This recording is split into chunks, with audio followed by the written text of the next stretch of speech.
Well, Raul, that is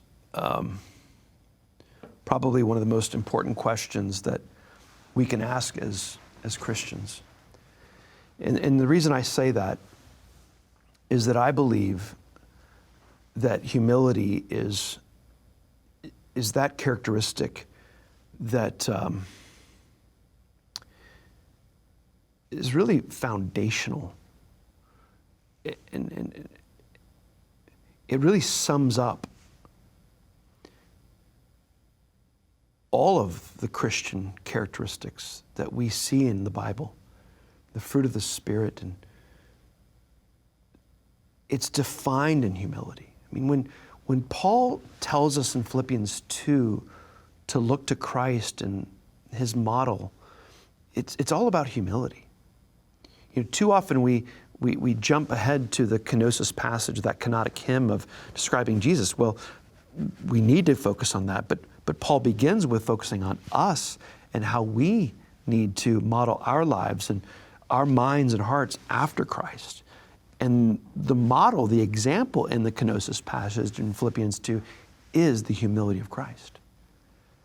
And I think it is actually one of the most disregarded and forgotten characteristics in our day. The problem talking about humility even now is that even talking about it, people think, well, that's not very humble. And the reality of it is that I know I'm not humble. In fact, I feel like I'm the most prideful, unhumble person around. Every day I pray for humility. But I think what Raul is asking is something a lot of Christians don't even ask. We need to first recognize that humility is something we ought to strive for. But the problem with humility is that once you say it, it vanishes, it disappears. And the problem with humility is that once you think you've attained it, or once you think you've arrived at it, it's just the opposite. It's like being wise in your own eyes. We never arrive at humility. And humility is not something that you can even really see in yourself. It's something only others can see. And I would say, even in one sense, the more you actually grow in humility, the more you actually grow in your recognition of your own pride. And so you don't feel like you're growing in humility.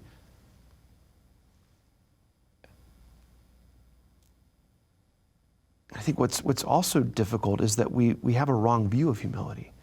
I think we have a view of humility of someone who sort of doesn't say anything, who's never bold, who never speaks the truth, who's sort of a pushover, sort of a nice guy that never takes his stand, who doesn't stand his ground. That's not the picture of Christ. It's not the picture of Paul.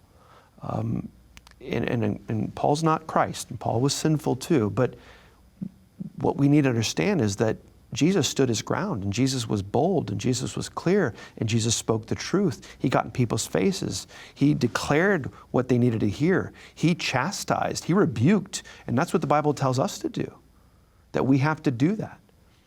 But that's actually, and here's what a lot of people don't understand, especially in the world.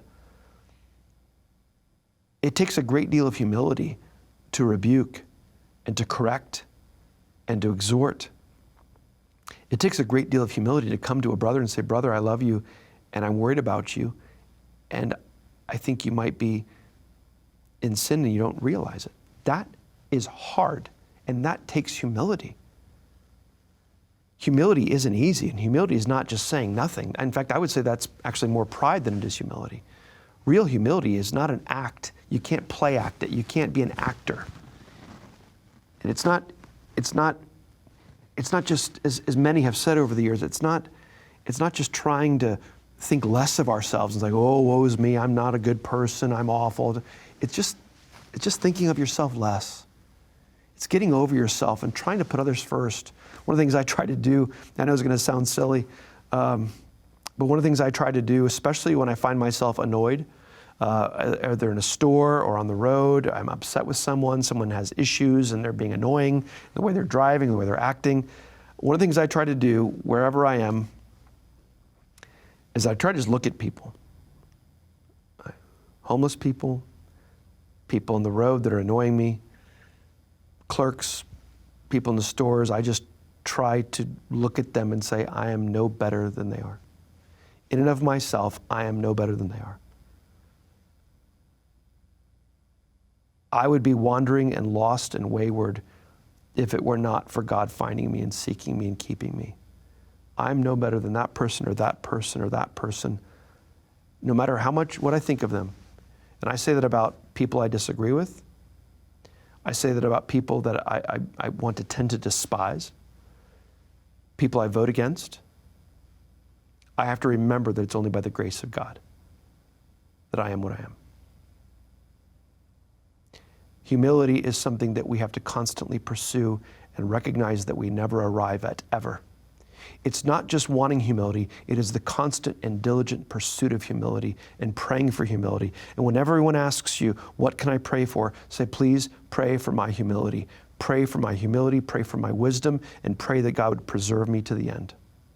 It's one of my prayers that I ask for people when they ask, what can I pray for?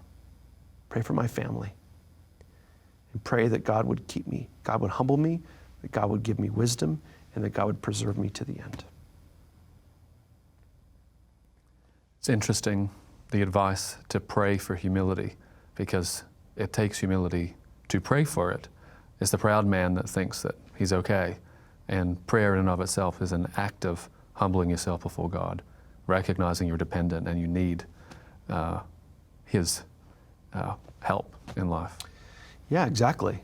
And we've talked about this before, Nathan, and it is interesting though, and I want to say this, and it's going to sound a little strange maybe. Sometimes we can pridefully pray for humility. Sometimes we can know that humility is that which is desirable and pray for it with a motive of pride. And what I would say to my brothers and sisters in the faith is that when you feel that motive in your heart that may not be completely pure and right, pray even for that. Say, Lord, if my motives are not right in asking for this, please even forgive my motives. Please even forgive my motive that may not be right in praying for this. Because we don't always understand our motives. We don't always understand why we're praying for what we're praying for. And we sometimes have to pray that God would correct and change and forgive us even for our motives that we don't know if they're right.